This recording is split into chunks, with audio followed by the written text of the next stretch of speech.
The Braves finally made a move. Can you believe it? They signed Jurickson Profar to a 3-year, $42.5 million deal. Jurickson Profar to the Braves. Let's break it down. So, first, I do want to mention that this is a great Curacao legacy point that out of the 17 MLB players from Curacao in history, 7 eventually played for the Braves, including Andrew Jones, who should be in the Hall of Fame, the GOAT defensive shortstop Andrelton Simmons, and a current Brave in Ozzie Albies, and now 2 current Braves in Jurickson Profar. Wild times to be a baseball fan in Curacao, but let's break down Jurickson Profar heading to the A. So one glance at Profar's baseball reference page, and you can just tell that 2024 was an outlier. He accrued 3.6 baseball reference WAR, about 75% of the tally that he had before in his first 10 seasons. And it was about a 5-win improvement over his horrendous 2023 season that was split between Colorado and San Diego. And he's been really good with San Diego and not so good elsewhere. His career slash line 245, 331, 395 is okay. That's a 98 OPS plus and buoyed a little bit because he played in San Diego, so lower run environment. But he has a 113 OPS plus across 5 years in San Diego, and it's not so good outside of San Diego.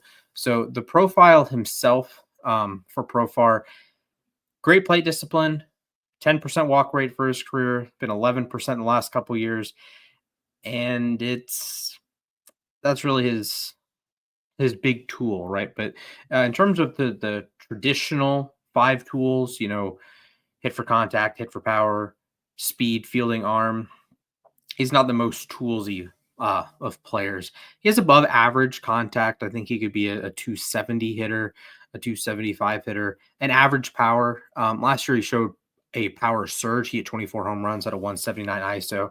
I don't think he's going to replicate that. And when you take him out of the batter's box, it's not great. He's a below average fielder, average base runner. Last year he was -7 outs above average and 0 base runs on Baseball Savant. He does have a nice arm, above average arm, nothing crazy, a solid enough arm for left field. So he's not a total negative, but let's just say that the jump from Jorge Soler to Jurickson Profar is not like this massive leap, right? He's a better defender than Jorge Soler and can get to more baseballs than Jorge Soler, but it's not exactly this crazy, upgrade, you know. And with that said, with the basic info in on Profar, let's break down the pros and cons to this move. And we'll start with the pro. We'll start on the positive side. And this is the plate discipline. Last year, Atlanta had this issue that none of their guys drew walks. And Profar has an 11% walk rate in 3 of the last 4 seasons. And last year, only one Brave that's slated to be in the 2025 lineup had a 11% walk rate, and that was Ronald Acuna, over 12%. Your Olsons and Ozunas were 10%. Your Aussies and Harrises and Arcias, it was kind of ugly. Even Riley was under 8%. So in a perfect world, if you're the Braves, Michael Harris or Ozzie Albies is your number 2 hitter, depending on if you're facing a lefty or righty that day. But Profar can fit both, can hit against both lefties and righties. And the plate discipline should help. RBI opportunities for Riley and Olson theoretically behind him. So if Profar is the number 2 hitter, you get Acuna on, you get Profar on, Riley and Olson drive him in. I'll go to a con. This is the age factor. Profar's 32, or will be 32 in February, and it's tough banking on a 32-year-old to maintain like outlier play. Like perhaps he's turned a new leaf and the plate discipline skills don't really erode over time. So this isn't a case of him being a athletic freak, right? I think it's, plus plate discipline and the hitting tools are average, and he's never been a great fielder to begin with. So I have my concerns that he's 32. We'll go to another pro, and this is good health. Good health. He's taken 500 plate appearances in 5 of the last 6 seasons, 5 of the last 6 non-COVID seasons, and he was pretty healthy during the COVID season.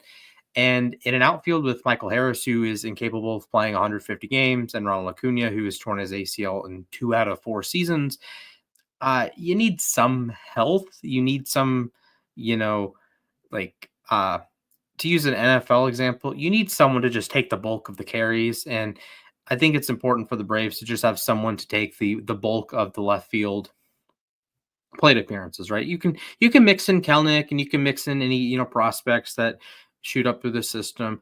That's fine, but it's good to have someone that's going to be in the lineup 6 out of 7 times, right? And I think Profar fits that bill. Jumping back over to the cons side, Profar is a bat only player, and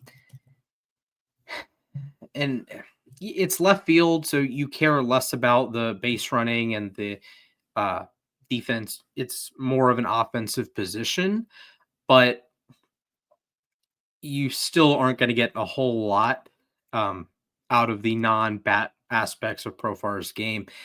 Since he moved over to primarily playing left field in the 2021 season, negative 21 DRS, defensive run saved. For his career, he's negative 52, although that does include time in the infield. If anything, it'd be great for the Braves if he could play shortstop and you get another bat to play left field, but I digress. And he does run a little bit. He had 10 steals last season, but that's twice a month at best.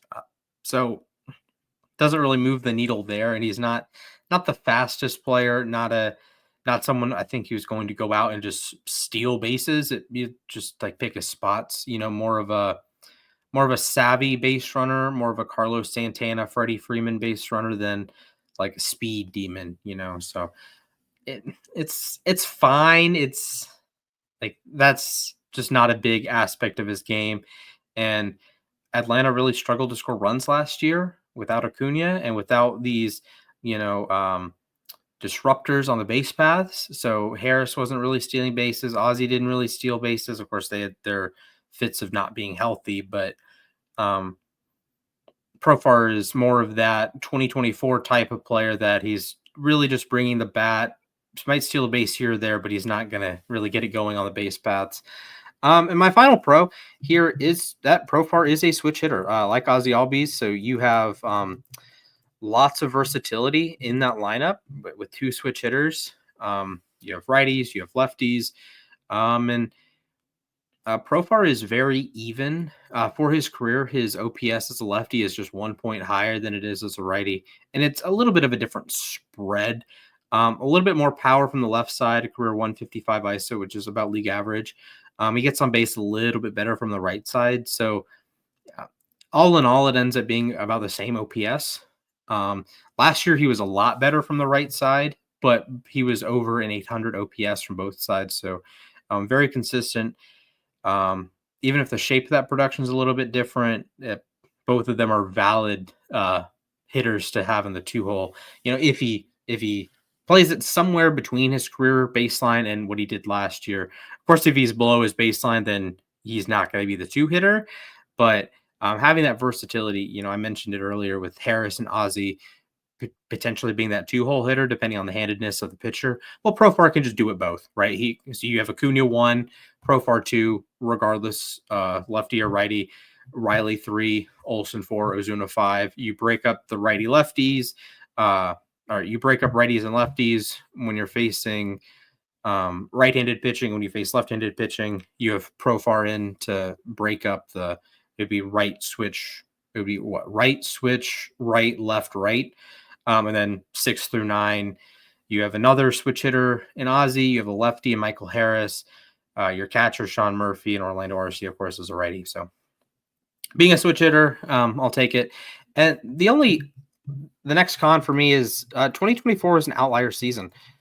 And it's scary to bank on an outlier season. I have my skepticism. I will say the under the hood stuff was good.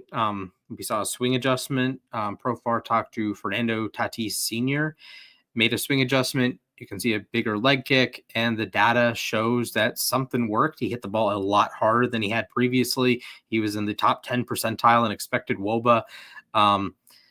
Just he hit the ball harder than he ever had before, and he still had the same plate discipline. He didn't strike out very much. So if that is sustainable, again, he's 32 or will be 32 next month.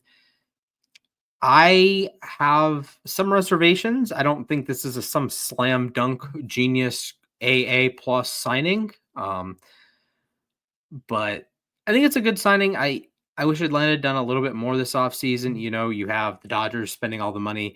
The Mets go out and get Juan Soto. The Diamondbacks make a splash for Corbin Burns. And yeah, Profar was an all-star starter last year, and deservingly so. And he was 14th in MVP voting. That's great. But I don't think he's necessarily a huge needle mover in the way of, does he help the Braves win the World Series? I don't know. What I do know is, in theory, he brings legitimacy to the left field spot that has plagued the Braves the last couple seasons. Since they won the World Series, it's been a lot of Eddie Rosario, who is putrid.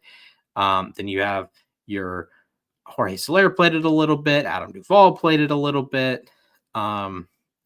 Of course, Jared Kelenic played it a lot last year, and that's been a lot of mediocre at best. We'll put it that way. Besides Soler. Soler was great last year. But Profar coming in, I don't know what to expect. Play discipline, and if I could ask for anything in this move, I hope Jurickson Profar talks to Michael Harris and Ozzy Albies about walking, about plate discipline, about seeing pitches, about being, instead of a 5% walk eye or a 7% walk eye, be like a 9% walk eye. I'm not asking you to be Barry Bonds. I'm not asking you to be Yasmani Grandal that one season. I'm not asking you to be, Ricky Henderson. Just 9% walk rate, 8% walk rate, 9% walk rate, and you're in business. That's just extra plate appearances, extra men on base, extra RBI opportunities for Riley and Olsen. And if you're lower in the order, extra RBI opportunities for the likes of Murphy. And every walk matters. Every couple extra pitches you see, that could be the difference between a starter getting through 6 innings and a starter having to leave in the 5th because they've already thrown 100 pitches. So I hope that mantra of plate discipline and seeing pitches and being patient and taking what the pitcher gives you, I hope that kind of seeps through the team, that, the Braves hit for power. That's great. And they hit the ball really hard, and I appreciate that. But sometimes the plate discipline aspect keeps them from being a complete offense. And like Ronald gets on base, Matt gets on base, Marcel gets on base, but you look at the the rest of the lineup, and it's Riley has a sub 8% walk rate. Harris famously doesn't walk. Ozzy famously doesn't walk, but Profar comes in, and hopefully he'll be more of that boost in that way. So thank you guys for watching. Make sure you check out the podcast. We had a great podcast last week. We ranked the second baseman. We talked Hall of Fame. Ichiro gets in. CC Sabathia gets in. Billy Wagner gets in. No Andrew Jones, unfortunately. No Carlos Beltran. So check that out. Losses above replacement, wherever you get your podcast. You can follow us on Twitter at LAR_baseball. You can follow me at Mr. Splashman19. Drop a like, drop a comment, subscribe to the channel. We're going to churn out some more of these, not necessarily reaction videos, but more like takes, talks. So hope you guys enjoyed. And with that, peace. And I guess for me, go Braves. Oh, my bad. For that, go Braves.